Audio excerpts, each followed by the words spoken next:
Time-based effects come in all different shapes and sizes.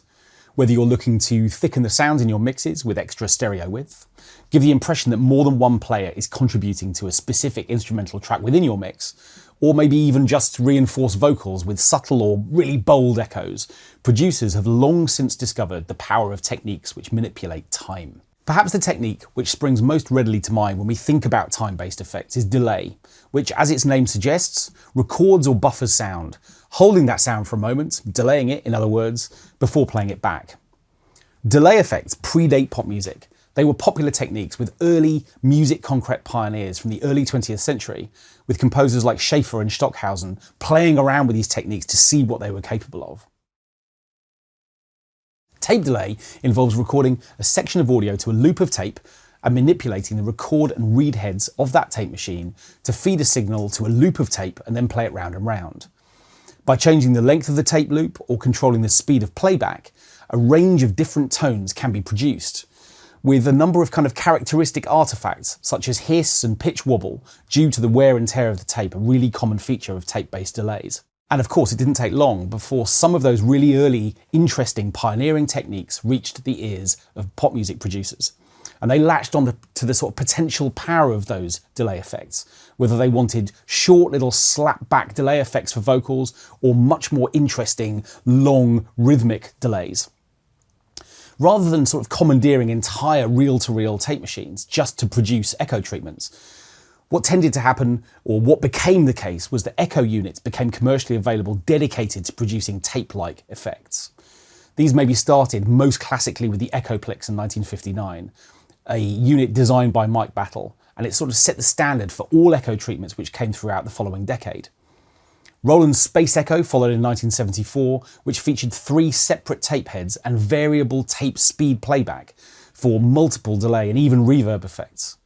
Because tape speed could be manipulated alongside sort of how much signal could be fed back into the tape, it was possible to produce pitch-based effects and regenerating audio signals. And they're techniques that we still hear even in pop music today, and particularly, I suppose, in dub. In the 1970s, the first non-tape echo machines were also released. Bucket brigade delays were solid-state devices which used Panasonic chips to briefly delay input signals. The delay times were short, and as the signal sort of moved through all of these individual stages of a chip, literally from one bucket to another, what would happen is that their tone would change. So we'd get much warmer, broader, but darker delays. And they were made sort of most famous probably by Boss's DM2 stomp box. Then, of course, we get into the stage of using digital delays because electronic components became cheaper through the 70s. And a number of manufacturers began to offer digital echo lines with longer and longer delay times. Eventide and AMS were 2 manufacturers of these sorts of pioneering echoes before Lexicon, Roland and TC Electronic were among the companies that constantly reinvented audio fidelity and flexibility from a delay point of view. And in addition to designs aimed for studio-based producers, guitar pedal designers were also pushing delay techniques on, with the Electro Harmonix Memory Man one absolutely seminal example of a pioneering delay-based effect, which was intended for guitarists, which has been used and abused by vocalists and producers ever since. And if you've ever wondered how the sort of cascading, arpeggiated guitars with the Edge from U2 were produced, look no further than the Korg SDD 3000 digital delay, which allows you to create these amazingly syncopated, cascading rhythms of echo. Digital delays sample or record audio signals to memory before then being played back. And it's with digital delays that we become familiar with the sort of tools and techniques and parameters which exist within plug-in-based delay effects within digital audio workstations today. We're going to look at all of the parameters that exist within a modern plug-in shortly, but just to pick out a few that are particularly important. Feedback controls the number of echoes you'll hear in any delay. And if we manipulate feedback a lot, what we can actually do is to build regenerating or self-oscillating delays where the echoes actually get louder rather than quieter. Delays often feature EQ controls too, which let you change the tonal range of the delay effects you want to produce, maybe scooping out some of the upper frequency content or getting rid of lower frequency contents if we're delaying bass sounds. Sometimes with tape-based delay effects, what we can also do is to emulate some of those characteristic tape-based effects, such as increasing the amount of hiss that we might hear, or being in a position to control wow and flutter effects, which just introduce pitch wobble here and there, so that we can actually bring the sort of essence and character of tape-based effects to modern productions.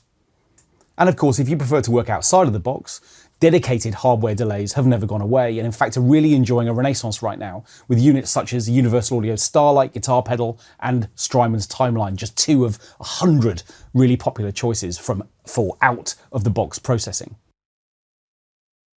But in addition to dedicated delays, it turns out that time-based effects can go much, much further.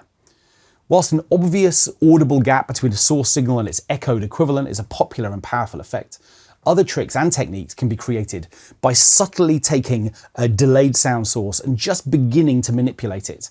So for instance, chorus effects briefly delay a signal before playing it just a few milliseconds later. And in addition to that little delay, what we also have is an LFO, a low frequency oscillator, which modulates the delayed signal to manipulate its pitch. What that means is it's possible to make sounds thicker and richer and lusher as we add that detuned signal alongside the original sound source. And that makes all sounds pass through choruses just a little heftier, a little bigger. So phasing and flanging are kind of extensions of that sort of chorus-based effect. Phasing changes the relationship between the source sound and the delayed one by manipulating the phase relationship between those two signals. And as a result, what we get are these sweeping, sort of very broad, very lush kinds of sounds, which we associate with 70s disco in particular. Whilst what flanging does is to offer super short delay times, but the opportunity to feed that output signal back into the input, producing really interesting overtones. Really a popular guitar technique even now. But of course, phasing and flanging effects aren't limited just to guitar signals or indeed any particular instrument group. Synth users are no strangers to these kind of doubling effects too. Roland's Juno 60 offers 2 absolutely classic chorus variations, which have been emulated countless times since. And techniques like this are really back in favour now, in part thanks to the Stranger Things soundtrack, which is an homage to all of the sort of doubling techniques that I've been talking about. A more than honourable mention must go to the multi-generational Eventide harmonizer, which has set the tone for time-based effects since the release of the H910 in 1975. The even more classic H3000 followed in 1986 to spawn a new generation of production and mixing possibilities. This is a multi-effects processor which combines really rich sonics with harmonizing, delay, chorusing effects, pitch shifting, you name it. The opportunity to stack up multiple different effects and layer them on top of each other. And its impact on the recorded music industry cannot be overstated. So there's the history, not only of delay, but of some of the other time-based effects upon which modern productions are reliant. It's important to understand the history and to understand that we're sort of building on the shoulders of giants whenever we start using techniques like this. Think about all the classic records that have used time-based effects in all of the ways that we've heard them over the years. But of course, what that really means is they're available as this incredible adventure playground for you to go and experiment with and use within your productions too.